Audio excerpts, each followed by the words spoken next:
And as I had mentioned earlier, when they'd get within what I estimated was firing range, why, I'd go into a turn and manage to divert them that way to the point where they couldn't pull enough lead to hit me. And one of them made the mistake of trying to turn with me, and in 2 turns I got around behind him and killed him.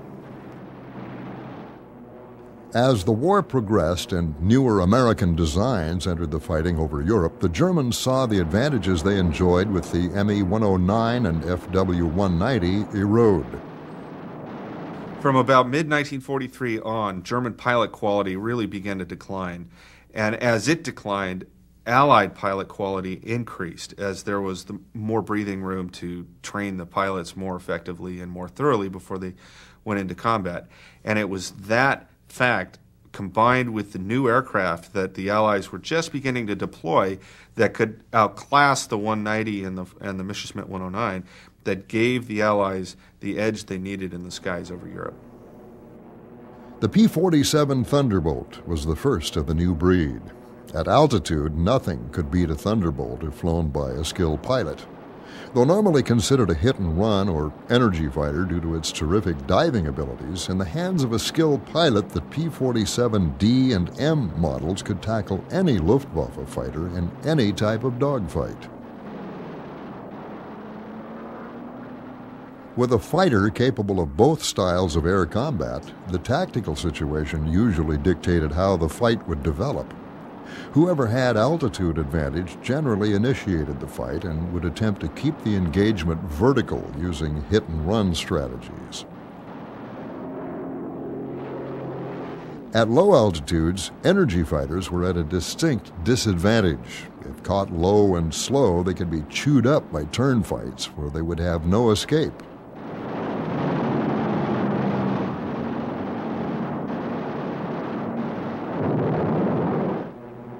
Fortunately, the P-47 in skilled hands proved to be a more than capable all-around fighter, even in a low-altitude turning fight. We were on the deck, working on the deck, and I think we could outfly him on the deck. He couldn't get away from me. I could turn in and keep right with him, and so I just had him going, and he finally decided it better get out than to get shot down. While the P-47 proved to be an excellent fighter aircraft, early P-38 pilots who flew against the Luftwaffe in late 1942 and 43 found themselves at a real disadvantage. Initially, many P-38 squadrons attempted to engage in turn fights with the German 109s and 190s, a disastrous mistake.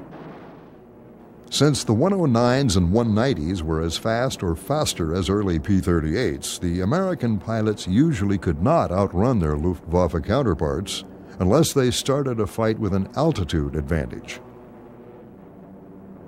Even the mid-war variants of the P-38, including the F and G models, had a particularly hard time in Europe in the escort role. Tied to the bombers, the Lightning pilots seemed to always find themselves in a disadvantageous tactical situation. A German plane could cut off their attack any time. All they had to do was dive. A P-38, this was a bad maneuver, because if we went into a dive and followed them, we got into compressibility. At first, we couldn't pull it out of there. Compressibility is a high-speed buffet, and it's dangerous. They were up there hiding in the sun, and they'd roll over and come down at us, and for a while there, we thought the Germans were after us instead of the bombers. We couldn't outturn them, and we couldn't dive with them. It was their show there for quite a bit. We didn't get as many of them, I guess, as they got of us. We had quite a few losses. After some painful lessons, the P-38 units learned to at least hold their own against the Luftwaffe through 1943. When you see them coming, you turn. They didn't like the front end of a P-38, and they had respect for us. you see, they didn't know what we could do. They had to learn just like we did, how well we were going to perform against them. By the end of 1944, however, the P-38L reached units in the European theater and gave the Americans a revolutionary model of the Lightning. With its hydraulic boost controls, dive brakes to inhibit compressibility, and powerful Allison engines, the L model allowed the pilots to employ tactics that weren't available to them before. The original P-38 was kind of stiff. You had to really put effort. 1 pound here was 1 pound out there. But after they put those hydraulic boosters on it, 1 pound here was 16 out there. And boy, we could outroll Spitfires or P-51s or any of the rest of them with aileron boosters. And so the quicker you can establish your turn and pull back on the stick means the tighter turn you can make, see? And we could outturn anybody, and then it would turn right, being so stable. Whenever a single engine plane gets down to about 91, 92 miles an hour, if you're turning to the right and it stalls, it'll flip back over this way, out of control. P-38, you could turn it right down forever at 72 miles an hour at full power and never stall out. And getting that turn established was the main thing. Up until we got the dive flaps, every time we get in a fight with the Germans up at altitude, we could outturn them. We could really outturn them. But the minute we got inside of them, they'd just turn over and go straight for the ground, 26,000 feet or wherever you were, say. And if we chased them, we got out of control. And the P-38 wanted to tuck back under like that, and the more you pulled on it, the more it would tuck under.